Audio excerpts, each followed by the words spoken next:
So, you know, he's always pretty strong in Canada, so it looks like he's going to be the guy to beat. Thank you. Thanks. And Jimmy is right there behind Al Unser Jr. now. Okay, tracking the points at the moment. Andretti is past Unser Jr. in the points into second place. But, well, the way they're running right now, you're going to end up with a battle royal at Laguna Seca. It's not going to be decided today unless something remarkable happened here, and remarkable things have happened here. So, three-way fight for the championship, and it looks like it's going to go on to Laguna Seca, California, 1 week from today.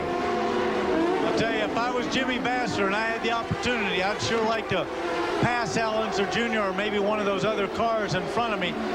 That little break would help him, because a 13-point lead on Michael Andretti going into Laguna Seca is not the most comfortable lead you'd like to have. So now moving to the closing stages of the race, 78 laps complete of the 100. Michael Andretti picks up that point for leading the most laps. It's been an interesting fight. Call, or your satellite program operator. What a fight we have here. BC Place of Vancouver just ahead as Jimmy Vasser works the turn 1 area. Now heading down turn 2 and looking for a hairpin. 3 fighters now in the championship battle. Vasser, Andretti, and Unser. Alex Zanardi, the pole sitter and early leader, eliminated when he got into the wall, not only from the race, but from any chance at the championship.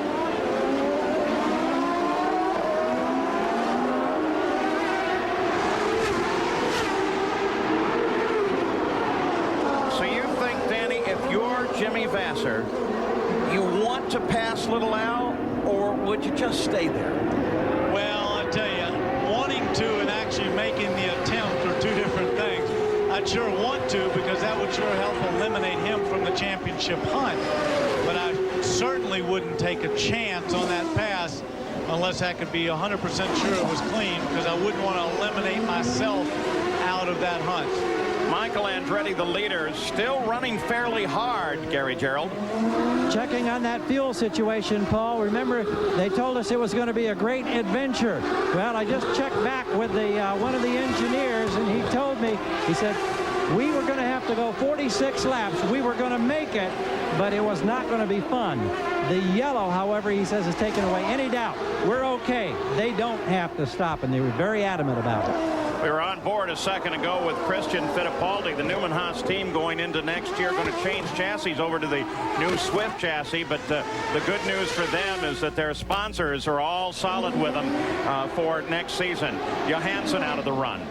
Well, I'd just like to go back to one thing. 46 laps seemed a long way.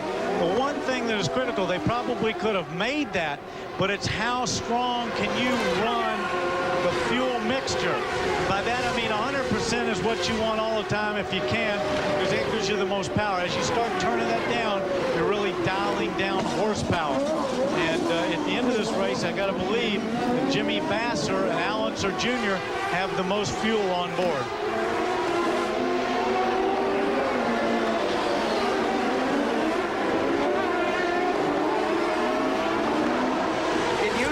That if we lean down the car to conserve fuel, a manual lean, not a computer-assisted lean, you ran into the risk of leaning it down so much you burned the engine down, because you didn't have the cooling effect of the alcohol on the cylinder walls.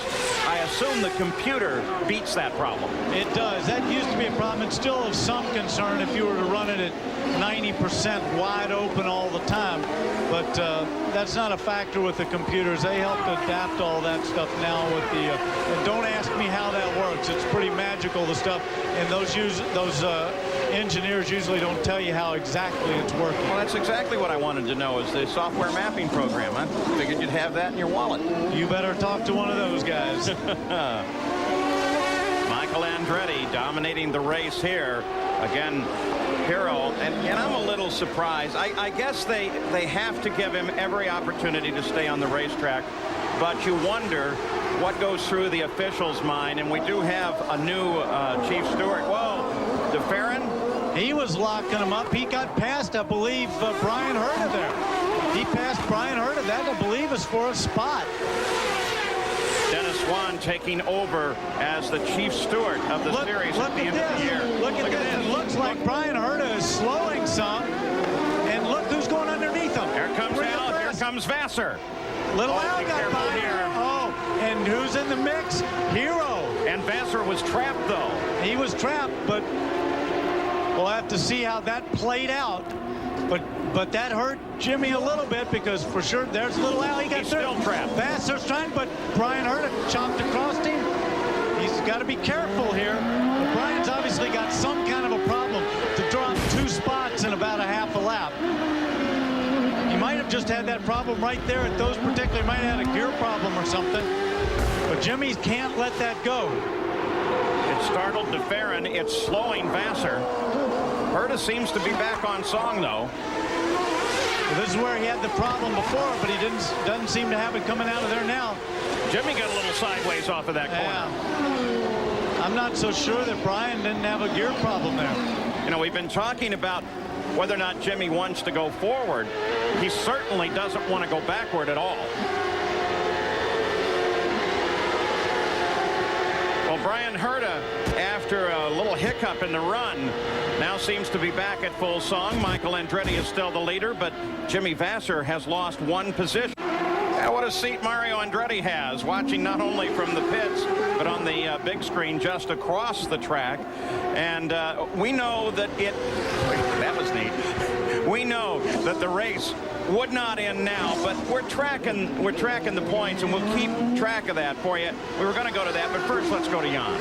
Well, Stefan Johansson has climbed out of the car, like you said, Paul. Stefan, what knocked you out? I know you had a tough day out there. Well, we had a multitude of dramas before, but what really knocked me out there was myself. I made a small mistake going into the hairpin. I had a lot of punch going through the hairpin. I was trying to bring the car a little bit tighter to make it around. And I just clipped the inside wall with my right rear tire, and it was enough to bend the rear suspension. Yeah, a lot of guys, Paul, are saying the track's starting to slicken up, so it's tough out there as we get towards the end. Thanks, Stefan. Driving for Tony Bentonhausen, still looking for that elusive first win. There's the championship at the moment. And with that last maneuver, Al picks up a couple of points. Boy, this is tight. They're going. You think they're nervous now? Wait till next Sunday. Our CBC coverage here.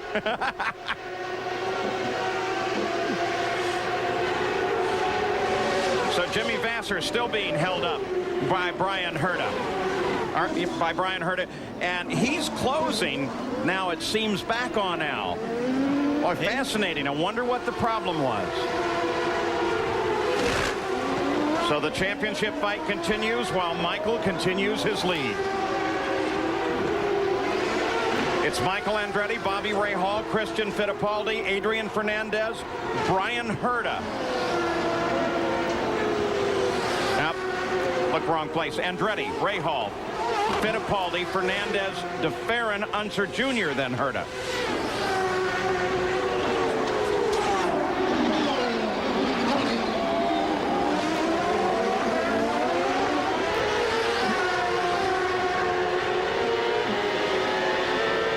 He can't be satisfied just to stay there. He must not be able to catch it.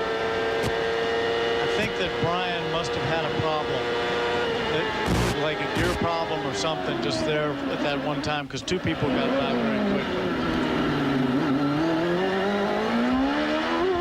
88 laps complete, 12 to go. Jan, have you been able to figure out what Herta's problem might have been, or was there one? Well, I think there was, Paul, but it's not mechanical. It turns out he got stuck in traffic and got caught behind Hiro Matsushita, and that slowed his momentum, and he may have even got offline and got some pickup. So it's nothing mechanical. Like you said, he is back up to speed, but sometimes, as Danny can tell you, if your rhythm is broken, it takes a while to get going again. Well, I can see that on the Gilles de Ferrin, but after that, little Al passed him a couple of corners later, and you know, he had gotten through there cleanly. I was going to ask you, is momentum that critical on a road course?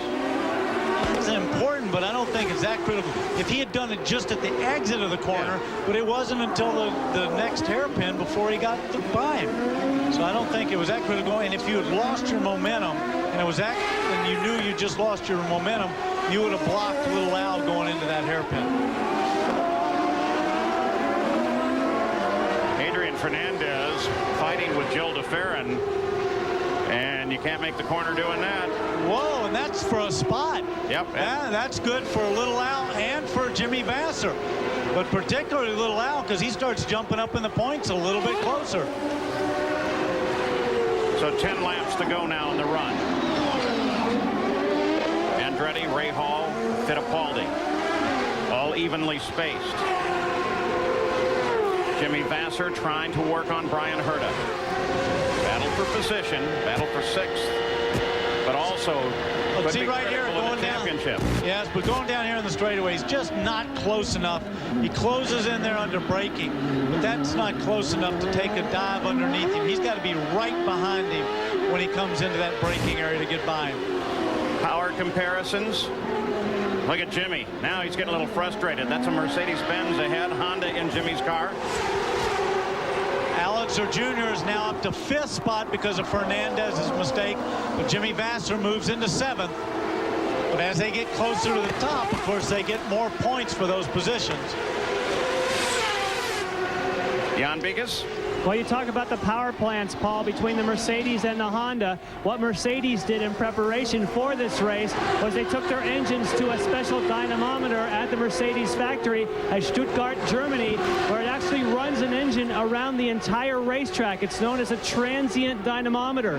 They can run the car and simulate lap after lap, try different aerodynamic loads and fuel settings, and that was what they chose to do for their testing prior to this race. Now, Honda has one of those, but it's in Japan, and it's being moved at the moment. So Honda does not have the opportunity to use one, so they just do it merely by track testing.